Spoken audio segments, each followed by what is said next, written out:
తమ ప్రేమను పెద్దలు అంగీకరించలేదని 22 ఏళ్ల క్రితం తను చాలించిన ఆ జంట నేడు విగ్రహాల రూపంలోనైనా ఒక్కటవుతోంది.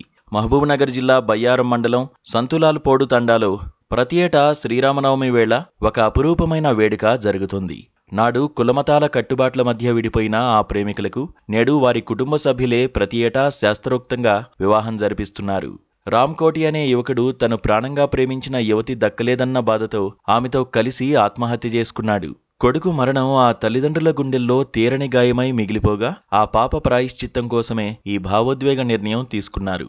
ఇంటి ఆవరణలోనే ఒక ఆలయాన్ని నిర్మించి అందులో రామకోటి, అతని ప్రియురాలి విగ్రహాలను ప్రతిష్ఠించారు.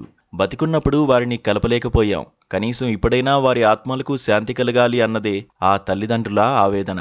ప్రతి ఏటా ఊరంతా తరలివచ్చి చూస్తుండగా వేదమంత్రాల సాక్షిగా ఈ విగ్రహాలకు పెళ్లితంతు నిర్వహిస్తారు. ఈ ఏడాది కూడా శ్రీరామనవమి పర్వదినాన అత్యంత ఉద్వేగభరితంగా జరిగిన ఈ వివాహ వేడుక వీడియోలు సోషల్ మీడియాలో వైరల్ అయ్యాయి.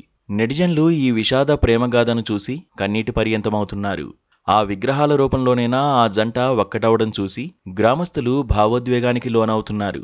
తల్లిదండ్రుల మనసులోని పశ్చాత్తాపం ఒక ఆలయంగా మారి ప్రేమకు సజీవ సాక్ష్యంగా నిలుస్తోంది.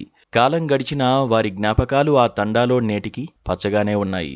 ప్రేమించిన వారిని దూరం చేస్తే కలిగే వేదన ఎంతటిదో ఈ ఘటన ప్రపంచానికి చాటి చెబుతోంది.